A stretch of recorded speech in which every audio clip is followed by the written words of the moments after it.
Hi, everyone. It has been 1 week since an ICE agent killed Renee Good, a Minneapolis wife and mother who was blocking ICE officers with her car and was then shot in the face. The entire episode was shocking, as was the response from the Trump administration. If you look at what the definition of domestic terrorism is, it completely fits the situation on the ground. That is DHS Secretary Kristi Noem with CNN's Jake Tapper. Noem used that term domestic terrorism the day the shooting happened, and she has doubled down on it ever since. But that classification was just the tip of the iceberg. The Justice Department is now trying to investigate Good's widow, Becky, for her potential ties to activist groups, while it's at the same time impeding efforts to investigate the officer who shot Renee Good. 6 federal prosecutors in Minnesota have resigned in protest of the decision to characterize Good's shooting as an assault on a federal officer, including the acting U.S. attorney for the state of Minnesota, a man who was appointed by Trump just last year. But those folks seem to be in the minority. Conservatives have largely fallen in line behind Trump, saying that Good's killing was justified and that Good deserved what happened to her. I can believe that her death is a tragedy while also recognizing that it's a tragedy of her own making and a tragedy of the far left who has marshaled an entire movement, a lunatic fringe against our law enforcement officers. The fact is that Renee Good was interfering with police activity. This is a woman who was in severe crisis. She lived a very sad and very chaotic life. Polling from Data for Progress shows that 68% of Republicans believe that the ICE agent was justified in shooting Renee Good, which means that a not insignificant part of this country has watched Renee Good's murder and is okay with it. And that begs the question, are we living in parallel realities? I'm Alex Wagner, and this week on Runaway Country, how have seemingly lawless masked gunmen become the law itself? And what happens to the country now? How long until ICE identifies the, quote, domestic terrorists, not just in their families' Hondas, but on social media, by their yard signs, and in their text messages?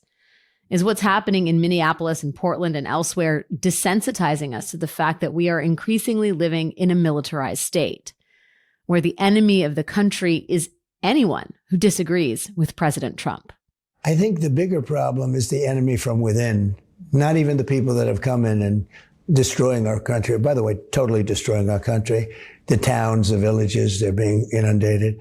But I don't think they're the problem in terms of election day. I think the bigger problem are the people from within. We have some very bad people. We have some sick people, radical left lunatics.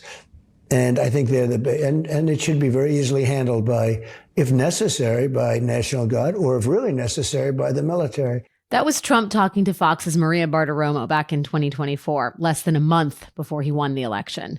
But he has kept it warm since then. Here he is in September addressing U.S. military leaders. I told Pete we should use some of these dangerous cities as training grounds for our military, National Guard, but military. This is brute force strongman shit at its most elemental. To better understand where we are headed here, I'm speaking with my friend Tim Miller, the Bulwark's boy wonder, about what all this looks like from where he sits down in red state America.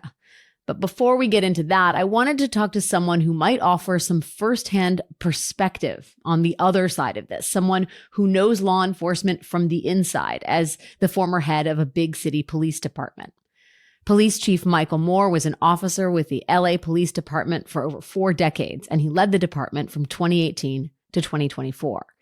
I wanted to talk to Michel to understand what he thinks of this situation, how law enforcement sees this playing out, how anyone could possibly look at these videos and see that action as justified, and what he makes of the government's approach to the, quote, enemy from within.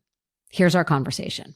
Let's just start at the beginning, which is when you saw the videotape of Renee Good being shot, what was your reaction?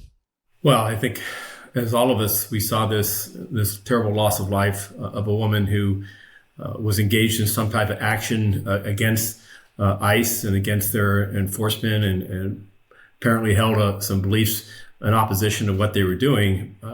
And then her actions of attempting to flee and an ICE officer being in front of that vehicle, resulting in that deadly use of force. It was it was heartbreaking to see it. It was worrisome in the sense of the tactics that she employed, the dangers that she presented to those officers and the community, and also the loss of life over such an engagement. And so, and then later to learn that, circumstances like this, the officer who was involved in this had been involved in a similar incident, caused me even more concerns, not so much on the officer's part, but on the part of ICE and their senior officials as to what they're doing to protect their people, to give them the training and the guidance so that these type of volatile encounters are reduced and are minimized. You can't eliminate it entirely. When you talk about like what she was doing to escalate or make the situation dangerous, it seems to me like there are a number, if you dive into the sort of internet version of all of this, there are a lot of these apprehensions or confrontations that happen when people are in their cars. Part of that is because we have this kind of unprecedented dragnet that is occurring in American streets and cities all over the country. That's sort of, it feels random, at least to those of us outside of ICE and the federal government, where it's, agents are kind of just patrolling areas where they think undocumented migrants may live. And it all feels kind of haphazard. Given that, right, that the sort of randomness is almost built into this, like what protocols would you imagine should be in place on the ICE side to, I guess, mitigate the chaos, what feels like an incredibly chaotic situation by nature? So, those of us in law enforcement, our task is to anticipate. And when we understand that we're going to be engaged in enforcement actions, is to plan, ensure we have the proper tools, the proper resources, that we have contingencies. And our effort is obviously the reverence for life, the use of the minimal amount of use of force, if any. For us, our responsibilities in local law enforcement in holding sacred the trust that's been given to us and exercising the authority that the public has given to law enforcement is to do so in a manner that is thoughtful, that recognizes and respects the constitutional rights of everyone, that finds ways of accomplishing the mission with the least amount of force, with the greatest protection for our own personnel, as well as those that we encounter and the community. The tactics that are being used here, as you said, they do appear to be randomized. They appear to be a net, a sweep, rather than a planned and strategic manner that can be done in a much more thoughtful way. You mentioned the phrase reverence for life. And I have to ask you, at the end of this video, we hear the ICE agent say fucking bitch, pardon my language. Does that speak to you about does that signal a reverence for life? I mean, what was your thinking when you heard that? Oh, it can be being personally involved where someone has forced your hand and had you resort to a level of force or an action to protect yourself or someone else. It can cause a resentment and an angered response and a pushback of, the hell with why did they make me do this? I can also understand that people may look at that as if he was already preset to be engaged in this violent encounter. There's questions relative to his background where he was dragged by ICE's reports for 100 yards, attempting a vehicle stop of some type. And the trauma and the fear and the concern that he and his family and others had about whether he would survive that encounter. And now he's months later in a similar situation, and he resorts to what is the most important and critical decision that every officer prays that they never have to make, which is a resort to the use of deadly force. And it can cause an anger or resentment. So it's the reverence for human life. That reaction can be in part to the fact that, how dare you make me do this? Why are you driving a car at me? I'm attempting a stop. Now, one can be, and one is critical of attempting a vehicle stop in that manner. I mean, there are people that are just trying to videotape these ICE arrests that are getting punched in the face or dragged away by ICE. Now, that's not violent protest.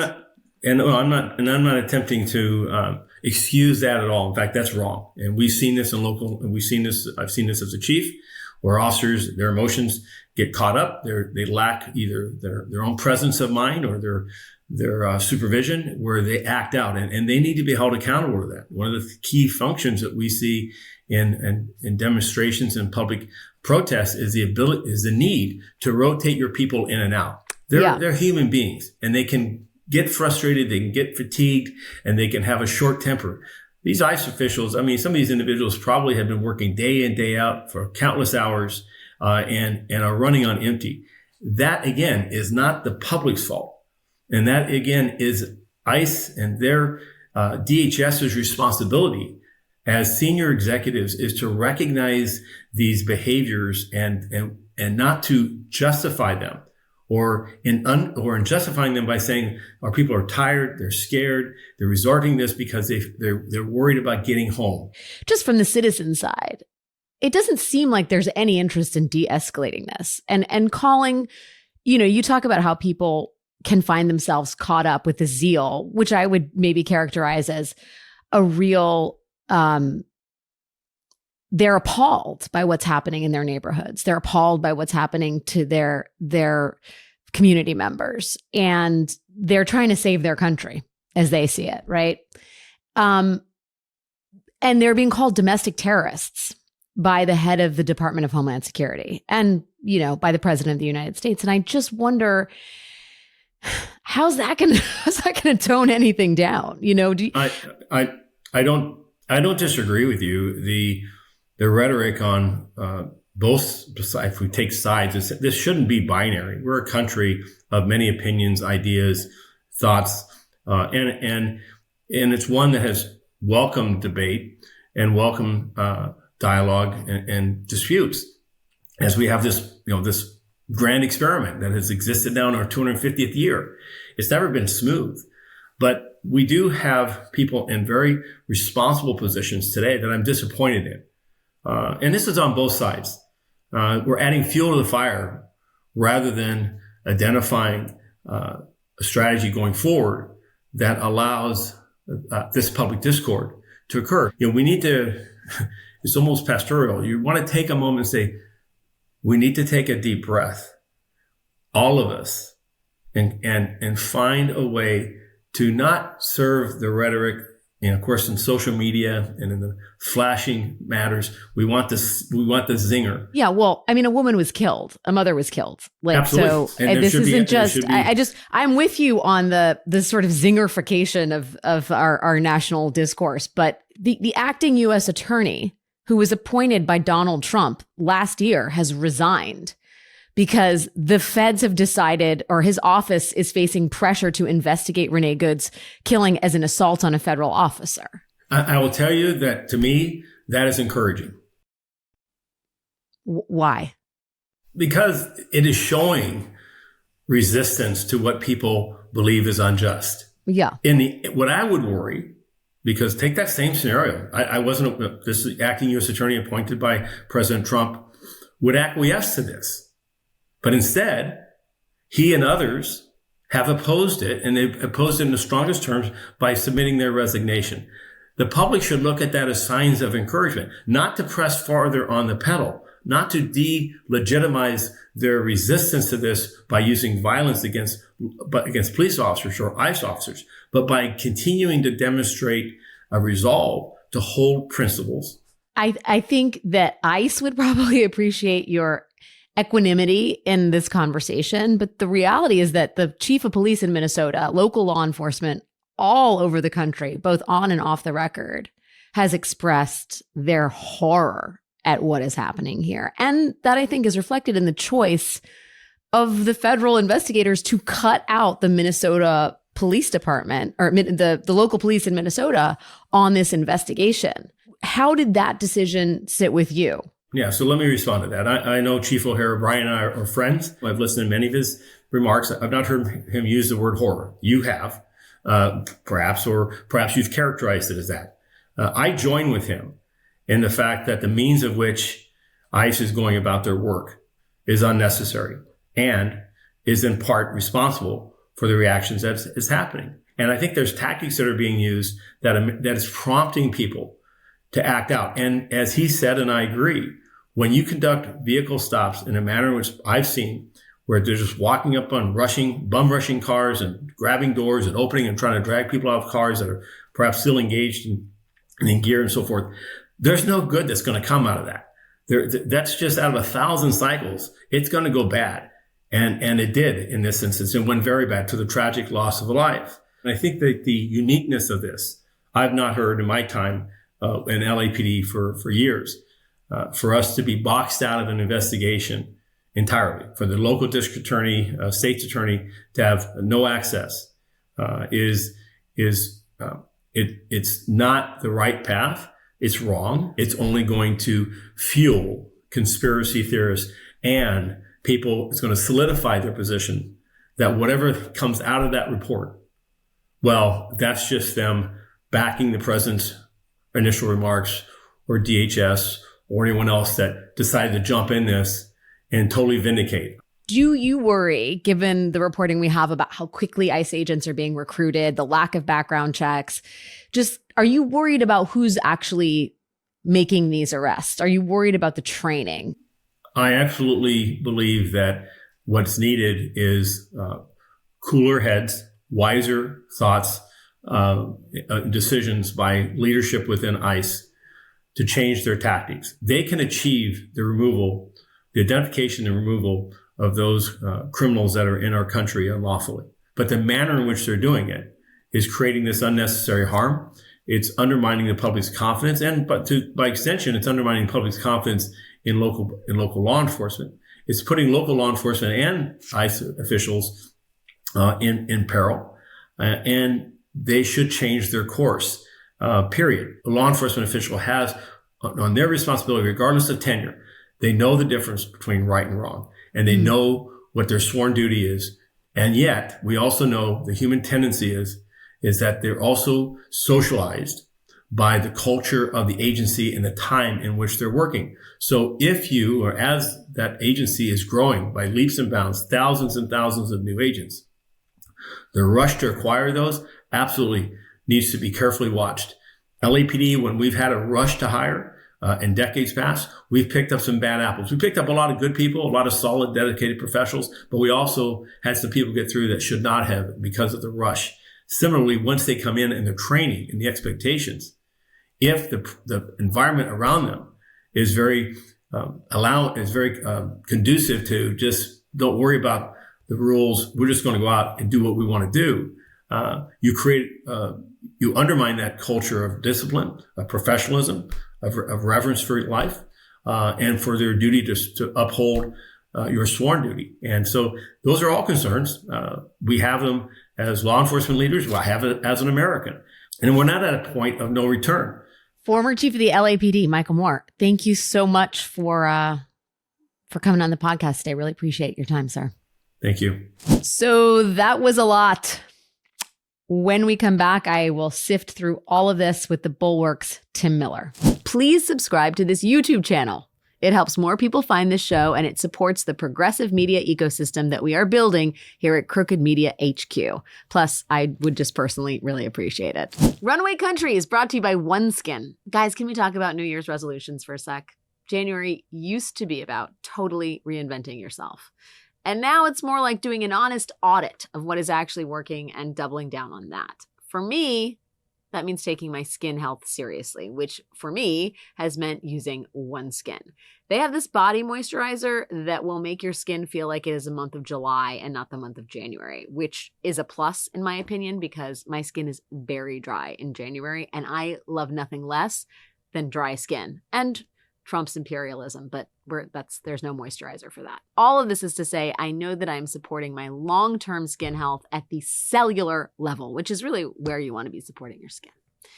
At the core is their patented OS1 peptide. That's the first ingredient that has proven to target senescent cells, which are the root cause of wrinkles, crepiness, I hate even saying the word, and loss of elasticity. Those are all key signs of aging. You know what I'm saying, right? And these results have been validated in more than 5 different clinical studies. It is certified safe for sensitive skin. OneSkin products are free from over 1,500 harsh or irritating ingredients. They're dermatologist tested, and they have been awarded the National Eczema Association Seal of Acceptance by the NEA, delivering powerful results without irritation. Born from over 10 years of longevity research, OneSkin's OS1 peptide is proven to target the cells that cause the visible signs of aging, helping you unlock your healthiest skin now and as you age. And for a limited time, OneSkin is making it even easier to stay consistent with up to 30% off your first 3 subscription orders when you use the code ALEX at oneskin.co/Alex. That is up to 30% off with code ALEX. After you purchase, they'll ask where you heard about them. So please support our show, Runaway Country, and tell them we sent you. Runaway Country is brought to you by Mosh. The older I get, and it's, let's just be honest, pretty old, the more I find myself wanting to be more intentional about the way I live and I eat and I take care of my body. And that means maybe not, having gummy bears for breakfast. Maybe. Mosh, which you may have heard about on Oprah's Favorite Things. I mean, that's where I hear about all my favorite things. It was founded by Maria Shriver and her son, Patrick Schwarzenegger. You may remember him from White Lotus. And they had a simple mission: to create a conversation about brain health through food and education and research. Now, Maria's father suffered from Alzheimer's, and since then, she and her son Patrick have dedicated themselves to finding ways to help other families dealing with this debilitating disease. Mosh joined forces with the world's top scientists and functional nutritionists to go beyond your average protein bar. Each Mosh bar is made with ingredients that support brain health, like ashwagandha. I love ashwagandha. Lion's mane. I mean, who doesn't want to eat something that's called lion's mane? Collagen and omega-3s. All stuff we know we need more of. Plus, a game-changing, brain-boosting ingredient that you're not going to find in any other bar. But here is the best part to make you feel good. Mosh donates a portion of all proceeds from your order to fund gender-based brain health research through the Women's Alzheimer's Movement. Why gender-based? 2/3 of all Alzheimer's patients are women. Did you know that? Mosh is working closely to close the gap between women and men's health research. Props to you, Mosh. It's a big gap. I was on my way to work early today, which is something I try and avoid doing at all costs, but I had to because Runaway Country demands it. It's a rigorous podcast. And what was in my bag but a Mosh bar, a lemon white chocolate Mosh bar. And I was like, hey, self, is this breakfast or is it dessert? Because it is too good to be breakfast. I enjoyed it thoroughly, riding in the back of my Uber and reading about Trump's imperialist tendencies. It actually made it all go down easier. It was delicious. If you want to find ways to give back to others and fuel your body and your brain, Mosh bars are the perfect choice for you. Head to moshlife.com/Alex to save 20% off, plus free shipping on the Bestsellers Trial Pack or the new Plant-Based Trial Pack. That is 20% off, plus free shipping on either the Bestsellers Trial Pack or the Plant-Based Trial Pack at moshlife.com/Alex. Thank you, Mosh, for sponsoring this episode and putting something very yummy in my bag this morning. This is one of those moments, Tim. Yeah. Where I feel like I'm in the Twilight Zone. Like I don't have a handle on this one at all. Like, you're just grasping for other people out there who are like, you are also touching ground with me, right? Right. It's like we are here. Like, are we on Earth 1 or on the real Earth 1, Earth 2 divide seems pretty concretized in this moment. Like I do not know how you look at what unfolded in Minneapolis and you look at that video from all those different angles and you see anything other than a woman who is enraged by what's happening in her community and like doing the best she can to stand up to that and is like, I guess, overwhelmed. There's some scuffle. It doesn't feel like she's out there trying to murder ICE officers and then is shot by someone. I mean, clearly there are people that genuinely believe Renee Good was a domestic terrorist and want these ICE crackdowns to continue. You just can't tell me this guy was really in danger. Maybe he thought he was in danger because he wasn't paying attention because he was distracted because he's like moving his cell phone from his right hand to his left. Maybe he thought he was in danger because he was triggered because he had been dragged in a couple months before. Those are at least plausible things to say, right? That like in the moment he got confused and thought he was in danger, or he had PTSD and thought he was in danger. I don't know if I buy those, but like that's at least something that is as a plausible explanation for this. The idea that he's like that he was aware of his circumstances, that he was acting in an appropriate manner, and that he genuinely thought he was in danger, and he genuinely thought that the response to that would be to shoot 3 times, including twice after the car had already been past him. And I don't know how the evidence gets you anywhere near that. I mean, just one of the anecdote nobody ever brings up, I like to bring it up, is like, there were other agents there. Right, like if it was that dire of a situation, if we're in that kind of crisis situation, and you'd think they'd be worried for their colleague, and they might have taken their weapon out, or gone to draw their weapon, or aimed it at the tire, or whatever you're supposed to do. You know, they didn't do that, right? Because he wasn't in danger. We've just seen the video. I'd say this tongue in cheek, but because I feel like it's very true. I've never been a cop. I've never been a law enforcement agent. I've never been a soldier. But I have been in a parking lot where people are trying to drive out and not paying attention and are looking at their phone. And I know we've all been in that situation. Somebody's not paying attention. You kind of jump out of the way of the car, and maybe, I've smacked the side of a car before and been like, pay attention, bro. Like, you don't take out your gun and fire 3 times. You don't murder somebody. And like, that's the thing. And it pains me that people are like trying to find rationalizations for this, especially after we saw the video of how she was behaving before, and the whole thing is very it's enraging and it's sad and like ugh.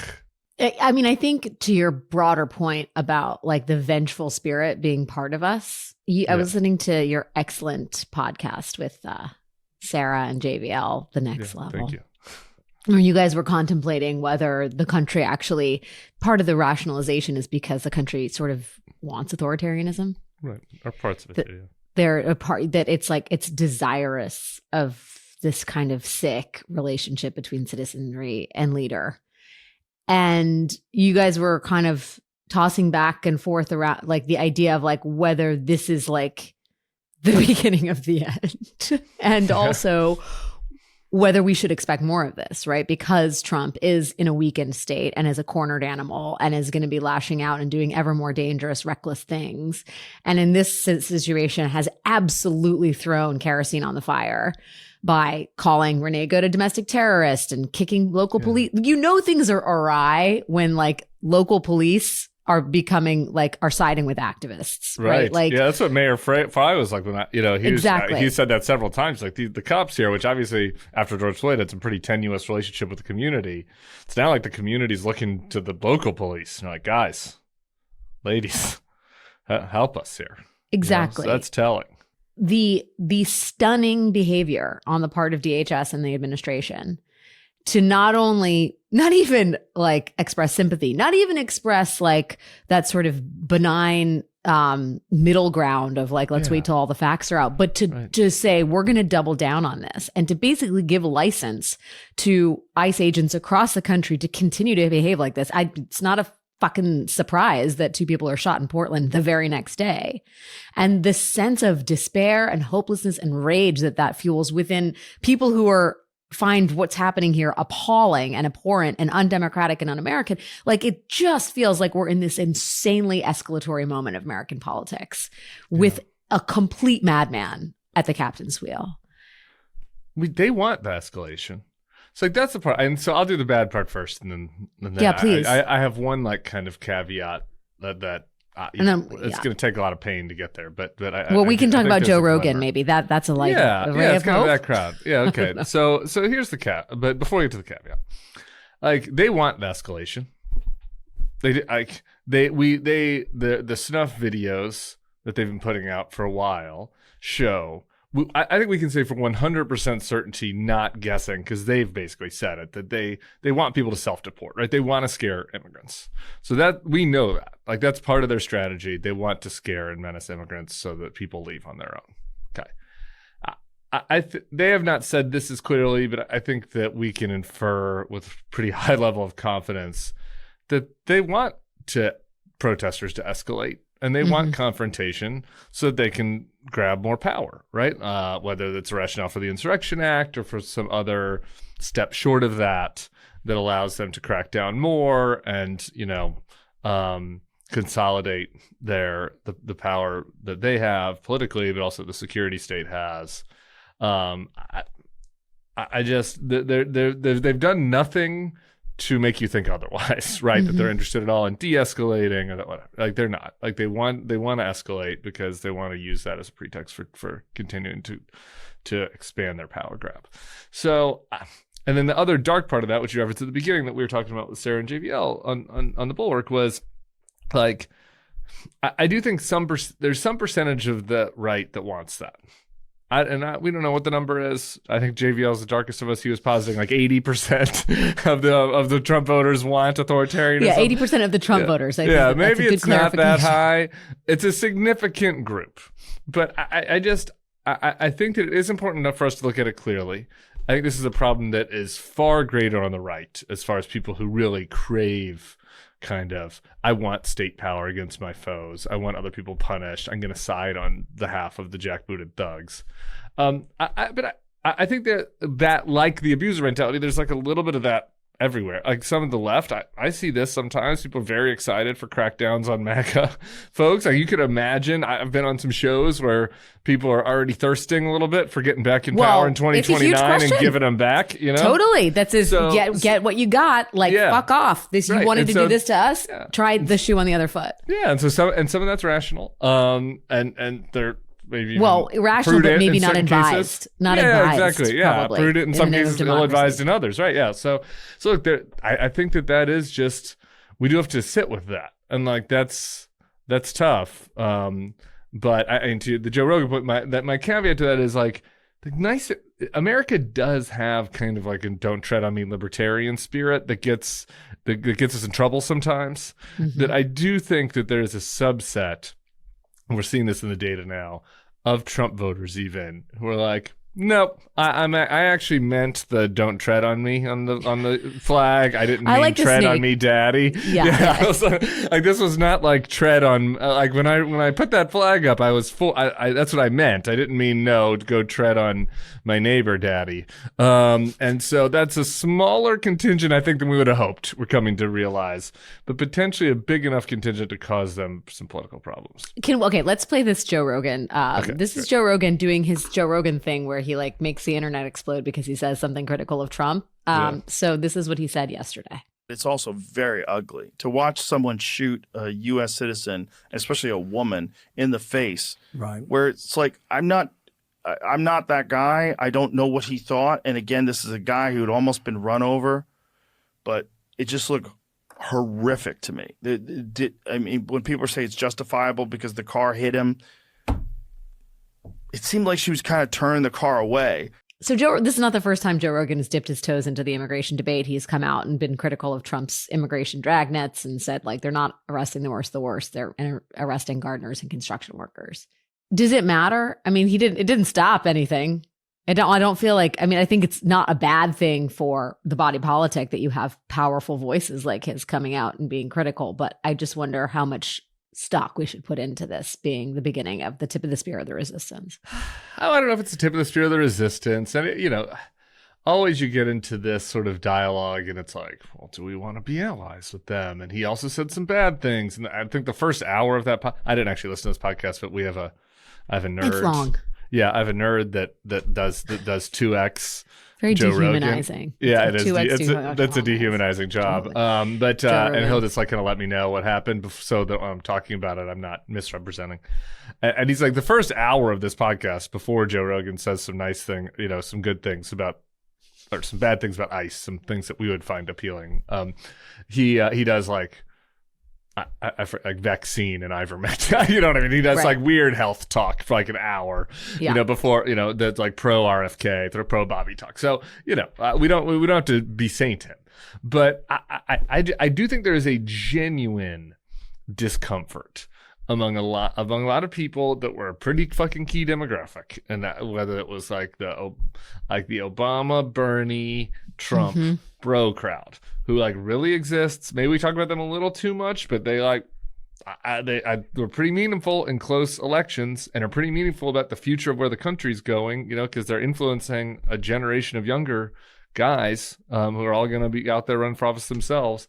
And I think that that most of them, Theo Von, Rogan, Tim Dillon, that crowd, they just aren't into the whole like cops fucking with people thing. And like you played that clip where he was like talking directly about Minnesota. There's another clip later where he's talking about a guy that he relies on who's like, this is such a Joe Rogan thing. He's like a Mexican ex-military guy who he goes to for cartel information. Yeah. Anyway, he's like, I was talking to this guy who I usually go to for cartel information, talking about how the Democrats are wimps about the cartels and how we should bomb Mexico or whatever. And he's like, the guy was telling me this story about this 20-year-old who got sent back to Mexico, who, you know, was brought to America when he was 1 month old, and he didn't do anything. He got sucked up in a raid, and Rogan is like genuinely mad about this. He's like, the guy he's saying to Rand Paul, I think is the guest. He's saying like, this guy doesn't even speak Spanish. And we kicked him out of the country, back to his other country. He doesn't know what to do. This is bad. Did you just find this out that this is happening? Well, I know, but it's genuine, I guess is my point. And so that means that there's a wedge there, that there's something that can be worked with. Not that it's going to be whatever, not that he's going to be great or, you know, not that we want Joe Rogan to be the president next, but that, you know, there's a genuine wedge there where people in Trump's coalition are like, no, this is not what I'm signed up for.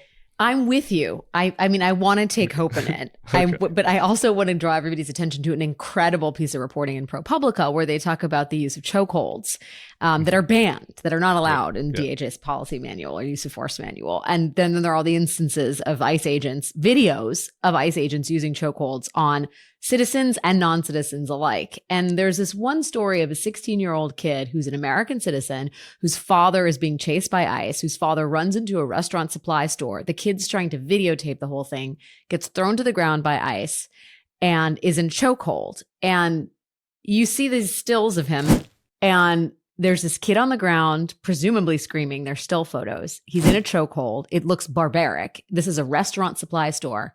And right on the corner of the frame, there's a guy with like a rolly cart of like merchandise. Yeah. And you see him through you see him through the series of photos, just kind of pushing the cart, looking askance, kind of like, that looks fucked up. Yeah.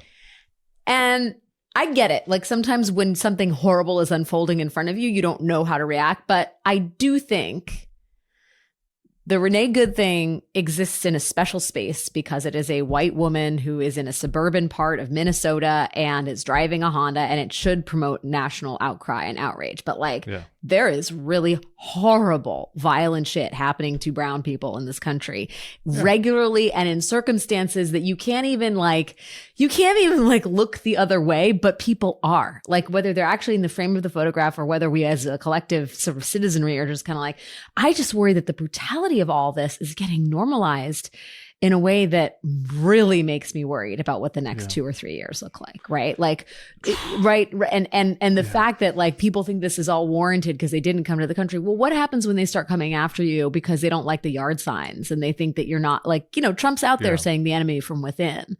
And I don't mean to sound like a paranoid tinfoil hat conspiracist, but I genuinely worry that like the rhetoric has gotten so violent, the actual practices are so barbaric, so violent, so public.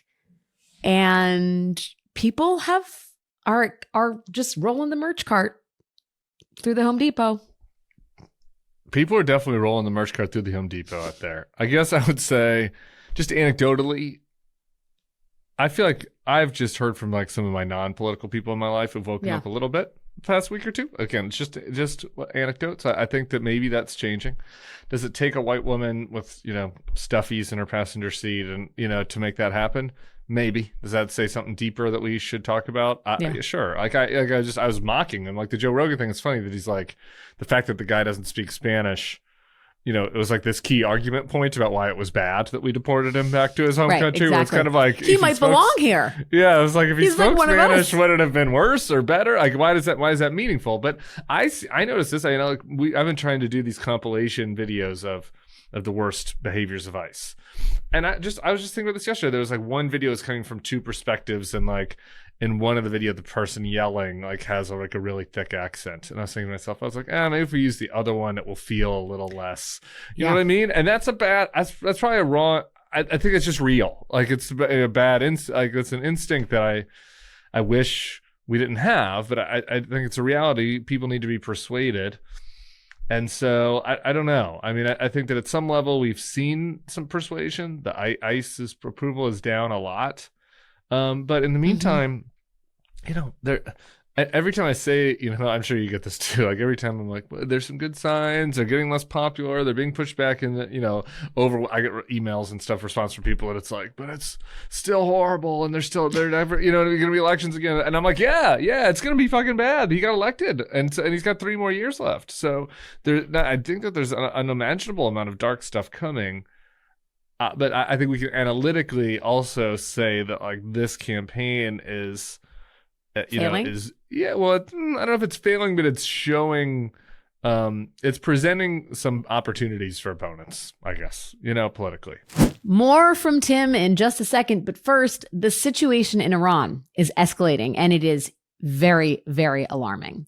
Iranians have taken to the streets repeatedly over the past 17 years to protest the authoritarian government. But right now, the demonstrations are appearing to be the largest yet, and the regime is cracking down with brutal force.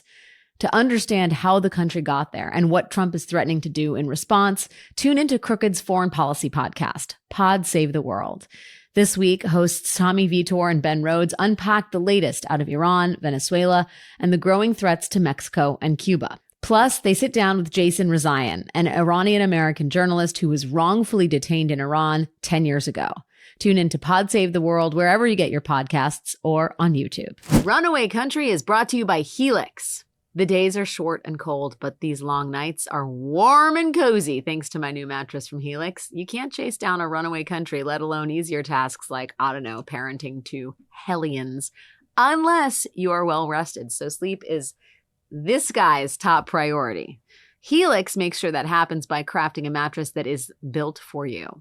Their website has a sleep quiz, which matches you with the perfect mattress. Not unfortunately the perfect person to sleep with, but anyway, I digress. Their website has a sleep quiz, which matches you with the perfect mattress based on your personal preferences and sleep needs, like mattress softness and whether you run, in the words of Justin Trudeau's girlfriend, hot and cold. Helix is the most awarded mattress brand. Its products are tested and reviewed by experts at Forbes and Wired. And Helix delivers your mattress right to your front door with free shipping in the United States. Plus, you can rest easy with seamless returns and exchanges.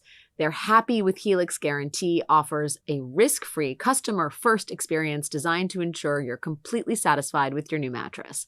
And every mattress comes with a 120-night sleep trial and limited lifetime warranty.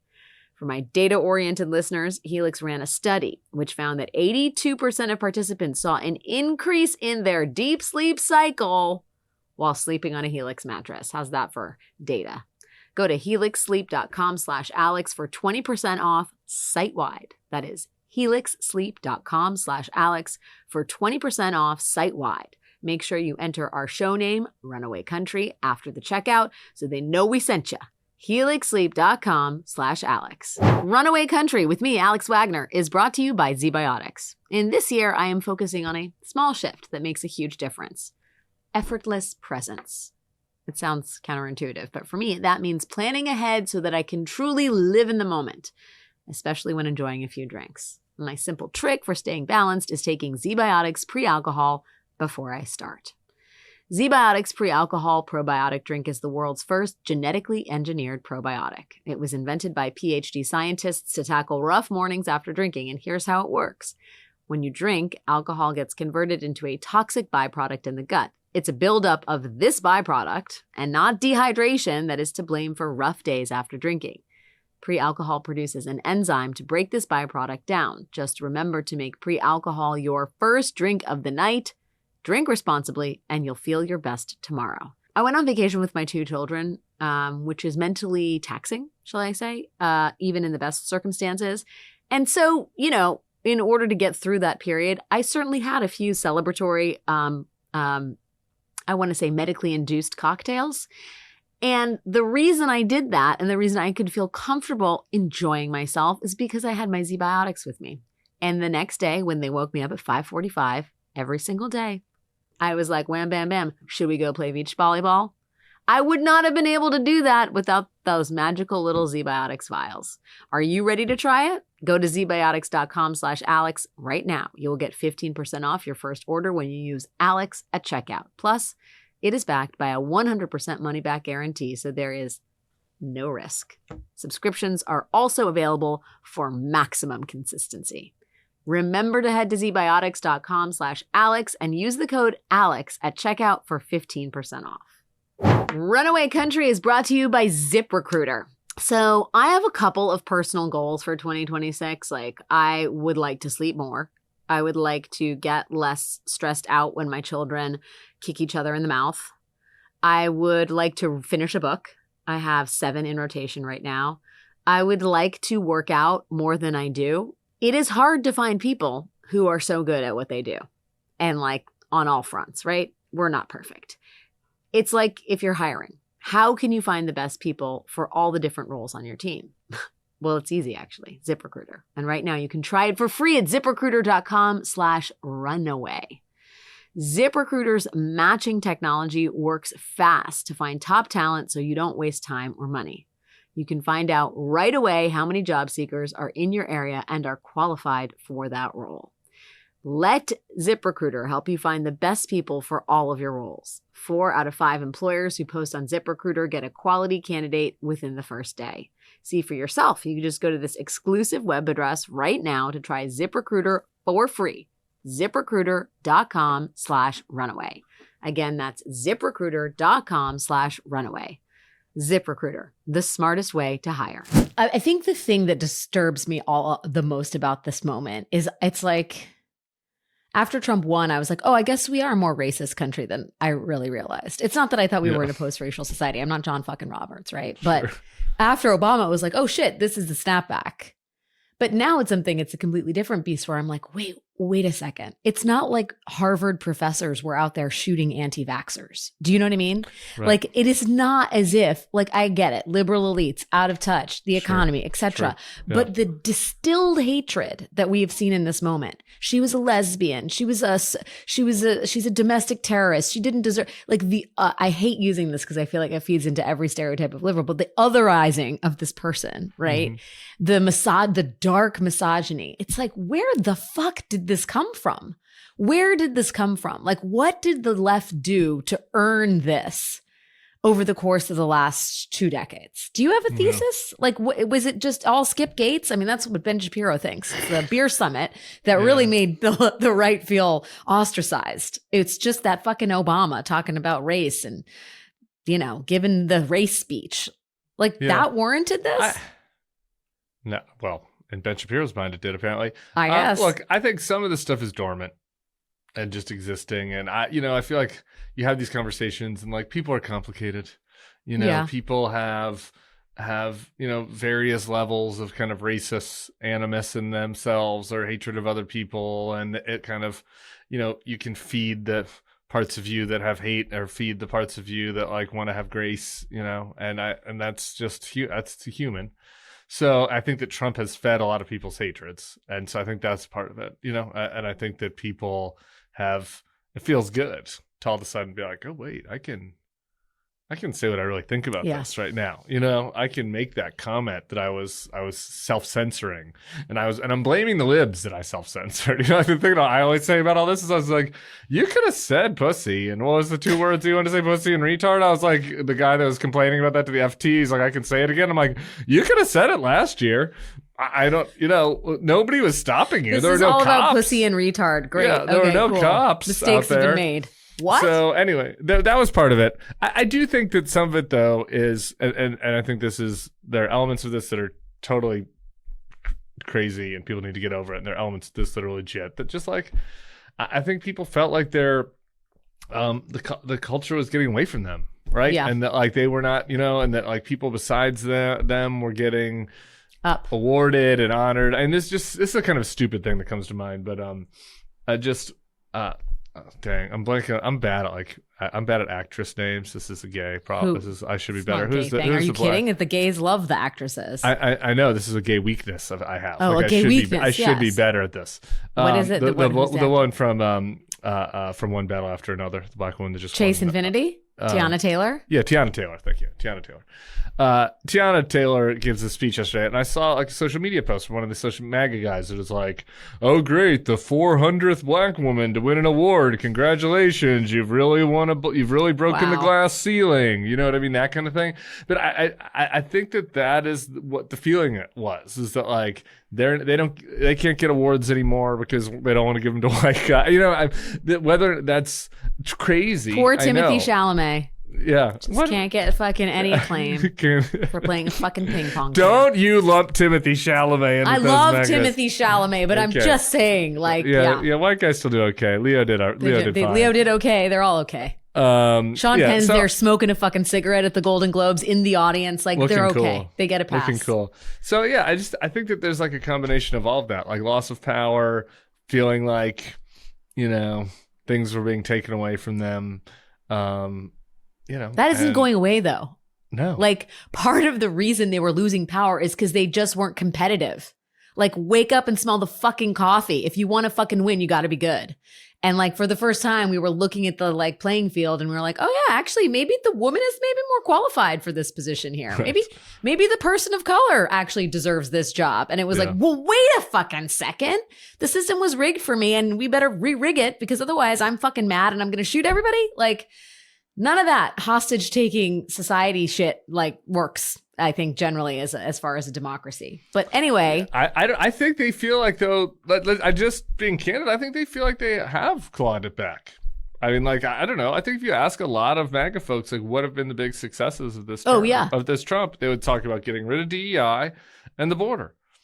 Like, that's what they would say. It's not like, oh, my 401k is a lot better, or oh, we've advanced freedom, or cut a lot of red tape, or whatever other traditional Republican things you could think of. Yes, they would made say it difficult to hire DEI, and we've shut down all of the influx of brown and black people coming from other countries. Like, I think that they would see those as successes. Yes, and I think the sort of pernicious gains are those where it's like they've actually made it harder for people only on quote unquote merit, who are people of color or women, to get jobs before fear of the institution hiring them may be seen as engaging in affirmative action. Right. I mean, like, it's so fakakta, but I have hope that there will be some kind of correction after all this, because great. Again, I genuinely believe, crazy though it is, that women and people of color and whatever, people who have not traditionally been in like the C-suite actually deserve to be there on their own accord. And we will move towards a more balanced and equitable society. Donald Trump be damned.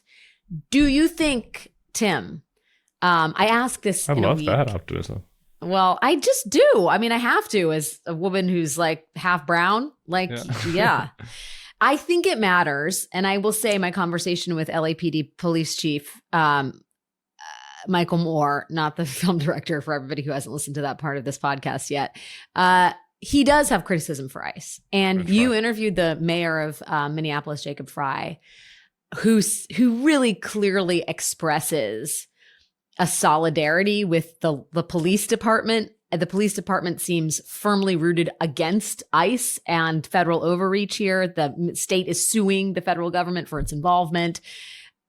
I think the engagement of the police in a way that they traditionally are not in moments like this, on the side of activists and people who are decrying ICE's actions, is meaningful for a movement that literally has bumper stickers about backing the blue, right? Yeah. Like, the blue don't back what the fuck ICE is doing. And everybody, like, I think as much as Joe Rogan matters, I think the involvement of like police folks looking in this and saying this is, and not just Renee Good, but all of the ICE stuff is so chaotic. It's so dissonant. It's so transparently awful. And it's unfolding everywhere in communities that are not used to this kind of stuff. I think that actually might be, maybe for me, I think that's an incredibly significant development. Yeah. I've heard from cops that are like, and retired cops and stuff that are like, we don't wear masks. They're mad about the masks too. They're like, I don't wear masks. And like, their whole rationale, it's like, oh, you have to wear a mask because you might get doxxed. It's like, you don't think that regular you don't think that other cops in history have been doxxed? You don't think that bad guys, criminals in a community have tried to menace police officers or their families or people around them to try to intimidate them. It's like, have you ever watched a fucking cop show or a documentary or like, what are you talking? So like regular cops that do the job right, I think are mad. Jacob Frey, was positioning the Minneapolis police force as that.